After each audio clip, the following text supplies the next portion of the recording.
Schedule. Here we go. Give me a game breaker, Mike T. This weekend, Steelers. Mike Williams, who knows where the red line is. He got traded, and 1 week, 1 touchdown. And again, the Ravens secondary, for whatever reason, this season is extremely vulnerable, Greeny. I think this is a great matchup for him and George Pickens. I think Mike Williams has 2 TDs in 2 weeks as a Steeler. We're going to get to that game. RC, give me a game breaker on this huge weekend. I went a little under the radar with Gus Edwards of the Los Angeles Chargers playing against the Cincinnati Bengals, a team that early on in the season had trouble stopping the run. They've gotten a little healthy up front and started to stack the box, but I think Gus Edwards is an underrated back for the Los Angeles Chargers, and that power football game is going to be important to get Justin Herbert into the play action.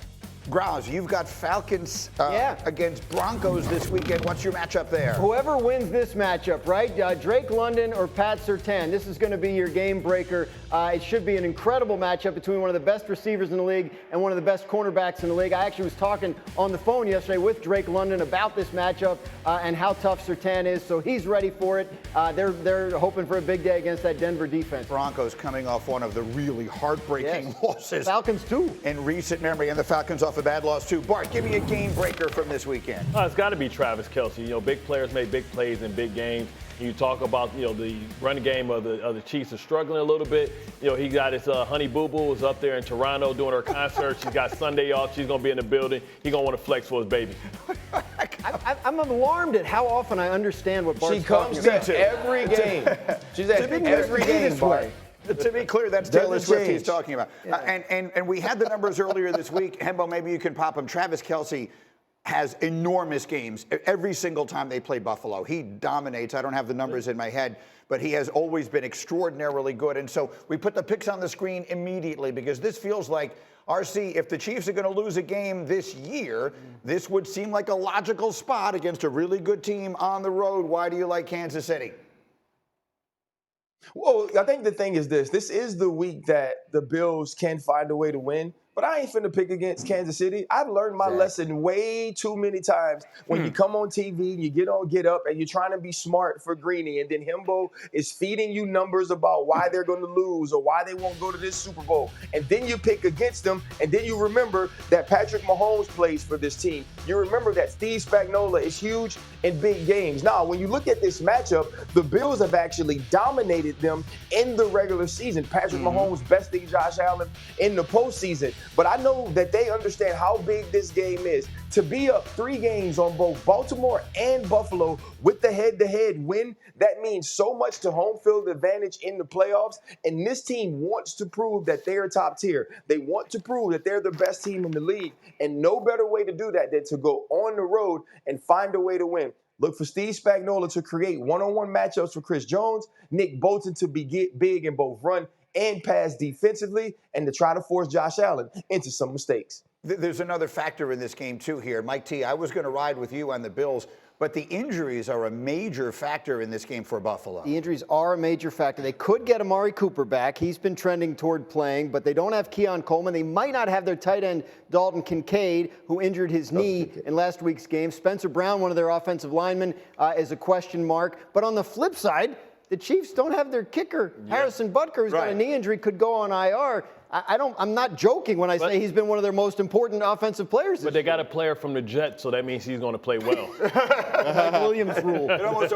So yesterday, with those injuries, I asked Dan Orlovsky, so how does Josh Allen win this game? And he did this. I don't know if you can see what I'm doing, but he sort of tied on a cape. Right? Is this a Josh Allen Superman game? And if it is, are we all of a sudden talking about him seriously in the MVP conversation? Yeah, absolutely, because he doesn't turn the ball over. This version of Josh Allen has been very efficient, but that's not really the main reason they're going to win the game. The football gods are going to finally weigh in, and the Kansas City Chiefs are going to struggle with their offensive tackles. Look, Josh Allen and this offense has been extremely efficient, which I expect it to continue even without Dalton Kincaid.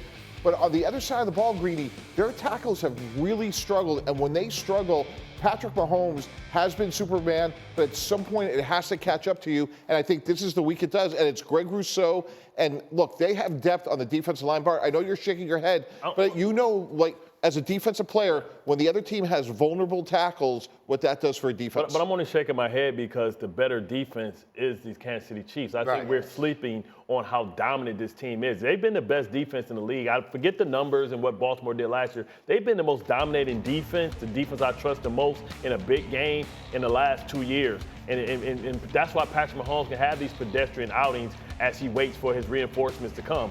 But to me, this defense is going to be dominated, and Spag's going to put a great game plan together because James Cook alone can't beat the Kansas City Chiefs. Plus, Mike T thinks the football gods are going to go against the Chiefs. What have you been watching for the last 6 years? I'm exactly with Ryan Clark. Even if I thought the Bills were going to win, I would still be picking the Chiefs. You know, Brett keeps making the point. Every Sunday and every Monday, they keep winning these one-score games. It was 6 out of 8, so now I think it's 7 out of 9. Yeah, it is, because they won the game on the blocked field goal. 7 of their 9 wins have been one-score wins. And you can look at that either way. Rex says it means they lack a knockout punch. The other way to say it is they've got Mahomes. Detroit this weekend for ESPN Radio, and you look at them. Aaron Glenn's done a really good job trying to be a lot more aggressive without Aiden Hutchinson and Marcus Davenport. Now, Zadarius Smith came over. They gave him sort of like a mini bye. He didn't play last week. So I agree with RC. Philly's defense is markedly better than it was. And I think for Detroit to get to where they want to go, their defense is going to have to continue to improve. And I think Zadarius Smith is a big X factor in that conversation. And Detroit's relying on young guys and rookies on the back end, too. But this is, like we talk about this with the Cowboys. Can they pay all these guys and still win? This is how you do it, right? The Eagles are paying their quarterback top dollar, 2 receivers, and a running back top dollar. How do you win? Well, you need major, significant contributions from your defensive players in the first and second and third years of their rookie contract. And they're getting that. The defensive backs that RC mentioned, Jalen Carter playing like a monster in the middle of that defensive line, Jordan Davis making plays. So that is where the Eagles have us. I think I would still favor the Lions just because that Eagles offense is so predicated on hitting the big shot play. And whereas the Lions, like, they're going to dictate the game a little bit. We know what they are on offense. And I wonder if it's repeatable for the Eagles, but they've won 6 in a row. So RC, I know that the Lions went outside on a sloppy track and beat Green Bay in their own building, but the Lions are an indoor team and they play almost no games in bad weather. I'm looking at the top number on your screen right now. Our analytics give the Lions a 61% chance and the Eagles a 24% chance to be the 1 seed.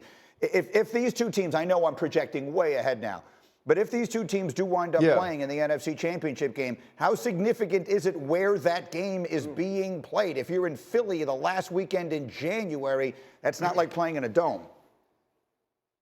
I think it's the most significant home field advantage in all of football. I believe the Detroit Lions, in order to win, need to make everyone else come to Detroit and try to win in that dome. It's where Jared Goff is his best. It's where they're comfortable playing. And when you get outside in late January, you know it's a different feel. We wanted people to have to come to Pittsburgh. We understand what that meant from the situation and from trying to figure out how they were going to get plays called on offense, but they also had to deal with the terrain. They had to deal with the elements. And that's exactly what you want the Lions to have to do with Jared Goff at the quarterback position. But still, this is a long season. There are more games to be played, and the NFC North is tough. And if the Detroit Lions want to host all the way through the playoffs, they got to go win. And it looks like the Philadelphia Eagles are on their way to doing that already.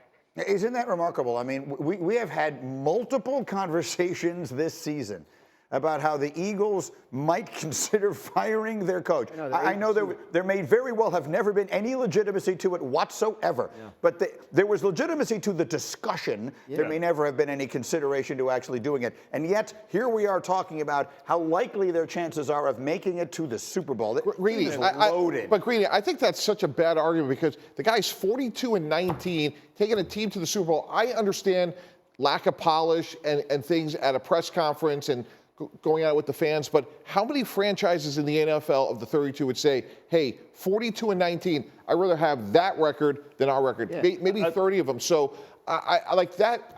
That never worked for me. Well, I think the counter argument would be that what you want and what teams try and have is not to have distractions. And you can argue that your head coach, with what he did with his security guard the year before and what he did on the sidelines, that was the distraction. Because this is a team and a roster that's ready to win. And I don't think, I think a lot of coaches can have success there. I think his biggest asset is he knew that he needed to get better at the assistant coach's spot. And bringing in Kellen Moore and Vic Fangio was probably probably the two best decisions that he's made. All right, so the Eagles side of it looking awfully good. I want to make 2 points on Jayden Daniels, the rookie of the century as we've described him. I think there are 2 reasons why I still believe in the Commanders. One of them is people have talked about how maybe he's hitting a little bit of a rookie wall. So that makes sense. Well, now he's got a mini bye now, and that team hasn't had their bye yet. It's coming up later. So he's going to get a little bit of rest, which I think will help. And then the second point, Cindy, can we put up C15, please?